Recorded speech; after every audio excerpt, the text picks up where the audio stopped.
Uh, a very good morning, children.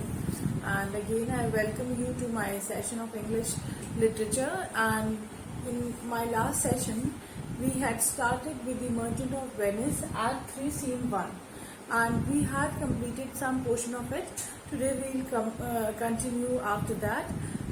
So let us quickly recall what has happened till now. Till now we have discovered that Salarino and Salarino, they have come across the fact that Antonio's ship has met some heavy losses at the port, and in the meanwhile Shylock is also very upset, and they look upon Shylock as a very cruel person. That is, and then they look upon Shylock as a very cruel person. We come to know about this when they compare Shylock's blood and Shylock's flesh with his own daughter's flesh, where they say that there is difference between Shylock's blood and flesh and between Shylock's daughter blood and flesh. So and then they want to inquire from Shylock whether he has come across the fact that Antonio's ship has met with heavy losses. In turn, Shylock replies that since he is already grieved, he is already pained, and he thinks that he has been cheated by his own daughter because his own daughter has run away, has eloped. At the same time, he is saying that he has made another bad business where he had signed bond with Antonio, in which Antonio was supposed to pay him 3,000 ducats. Excuse me. And then he says that he will not be able to pay those that the amount that he had borrowed from Shylock, and now he says that he actually made that bad bargain also from Shylock, where also from Antonio, where now he is very confident that he will not be able to get his money back. But in any case, he says that he will have terms and conditions that is mentioned there in the bond, that is mentioned there in the forfeit, the clauses that were there in the bond. He will act accordingly. Now let's see what happens after that. It is line number 44, from line number 44, Act 1, Scene 1, line number 44, page number 110 in the old book, Xavier Pinto book. That is from where we are starting. Salarino's speech. Why, I am sure, if he forfeit, thou wilt not take his flesh. What's that good for? Now Salarino is trying to inquire from Shylock that since it was mentioned in the bond, since it was a clause in the bond that if Antonio is not able to pay back the money that he has borrowed from Shylock, Shylock will take a pound of flesh from Antonio's body.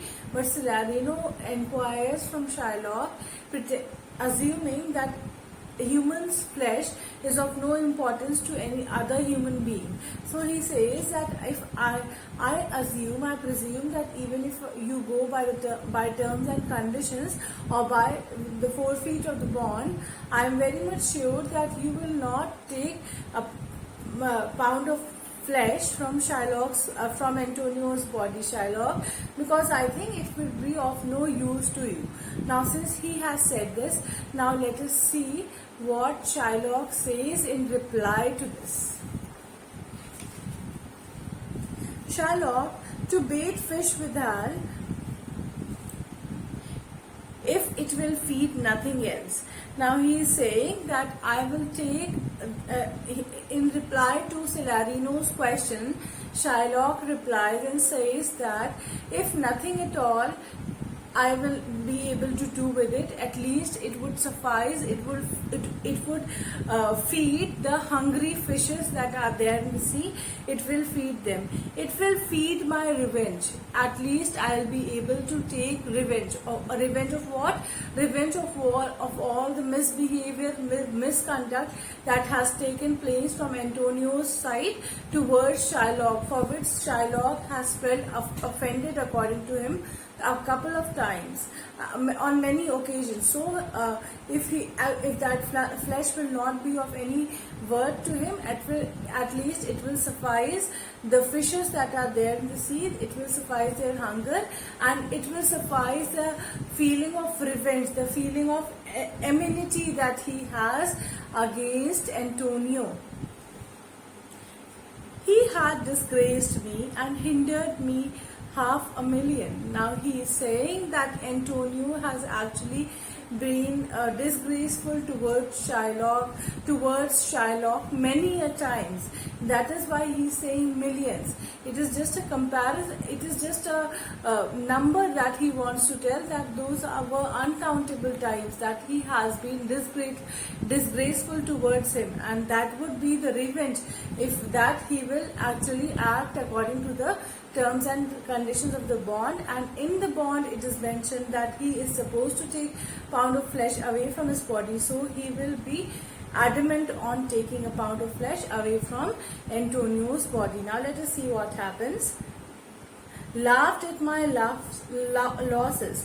Now he is saying that Antonio is the one who once used to laugh at my losses, laugh at the sufferings that I had. He used to laugh at my sufferings, mocked at my gains, scorned my nation.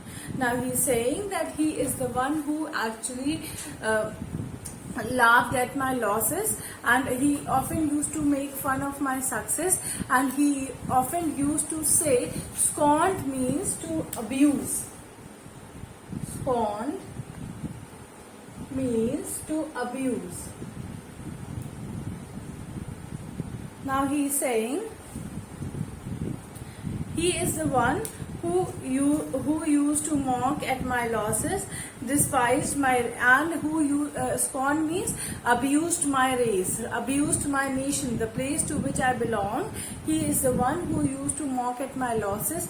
He was the one who used to make fun of me, and he is the one who used to say disrespectful words, and you can say abusive words towards people of my nation, towards my nation. So all this ill feeling he had in his heart, and I could not take revenge from Antonio, but now I find this a suitable condition to take revenge from Antonio, and this is my revenge, that is taking a pound of flesh away from Antonio's body. Thwarted my bargains, cooled my friends, heated mine enemies. And what's his reason? I am a Jew. He is saying that he often interfered in my business. Antonio's anxiousness towards me has been to such an extent that thwarted means to stop. Thought means to stop. Thwarted means to stop, to interfere. Thwarted. Thwarted.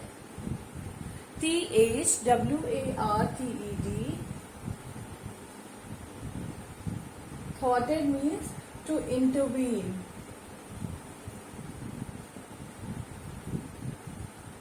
Now he is saying that Antonio is the one who actually intervened in my business. He was the one who actually thwarted my bargain, interfered in my businesses in such a way that at some times I was not able to make profit. Then he says that he was the one who had actually turned my friends against me and heated my enemies. And had actually heated means provoke. To heat someone means to provoke someone, and he was the one who actually provoked my enemies. And then just because of one reason. And what was the reason behind it? The only one reason behind it being that Shylock was a Jew and Antonio was Christian, and that was the only one reason why Antonio had so much of you can say so much of disregard towards me, just because of me being a Jew. So that because of all these reasons, I am going to take a pound of flesh away from Antonio's body. Had not Jews eyes? Had not a Jew eyes? Now he's saying that, now tell me, Salarino, since you have put up the question, tell me that does Jew not have eyes? Are they eyesless? Hath not Jew a Jew hands? Does Jew does not have a hands, and they don't have any organs? They don't have any senses. They don't have any affections. They don't have any feelings. He is actually trying to say that all the human beings have same, you can say, same biological characteristic, and do Jews differ from them? Jews don't have those characteristics? If Christians have, I'm asking you that if they are not present in Jews, they don't have eyes? Do they don't have hands? They they don't have sense organs? Do they don't deserve affection? And do they don't have passion towards anything? Fed with same food, hurt with the same weapons, subject to same diseases, healed by same means. Now he is saying that the Jews are the ones who have also eaten same food as Christians eat. Then then their diseases are also same. That is, they are often affected by same infections, and the medicines that are given to them are same as they are given to Christian. Then he says, warmed and cooled by same winter and summer. That is, the weathers that are there, that are created by God, they are also same for Jews. That is, they also have winters and they also have summers, as a Christian is. And similarly, these weathers are there with Christians, so these weathers are also experienced by a Jew. If you pick us, if you prick us means if you pinch us slightly with any needle or any pointed tool, will we not bleed? He's saying that if you prick us with knife or with needle, will we not bleed? Will blood not come out of us? If you tickle us, do we not laugh? And if you tickle us, if you try to tickle us with your hands, will we not laugh? Do we don't have that feeling? If you poison us, do we not die? Now he's saying that similarly, if on tickling, if we can laugh, then at the same time on being poisoned, we will also be dying. And if you wrong us, shall we not revenge? And if all these conditions are true, then I am asking you that if you do any harm to us, if you try to do any harm to us, will we not revert in reply? Will we not try to take revenge in reply to that? If we are like you in the rest, we will resemble you. We will resemble you in that. Resemble means match you in that. Now he's saying if we are similar to all the other human beings, and in that capacity we are similar to Christians as well, then I am telling you, if we resemble to every other capacity if we are resemble to a Christian in every other capacity that is being given by God, then I am telling you that obviously we will also resemble to you in the capacity where when you are being met with harm, you will try to take revenge from that person. So similarly, we also possess same feeling in us, that if somebody tries to harm us, then obviously we try to take revenge from that person. If we resemble you in that. If a Jew wrong a Christian, what is his humility? Now he is saying that if a Jew does injustice to the Christian, does the Christian show humility, any humbleness? He is saying that if a person who believes in Jewish faith, then if that person does any harm to any person who believes in Christian faith, then tell me that if that person, will that Christian not take revenge from Jew? Will that Christian behave in a very humble manner towards that Jew?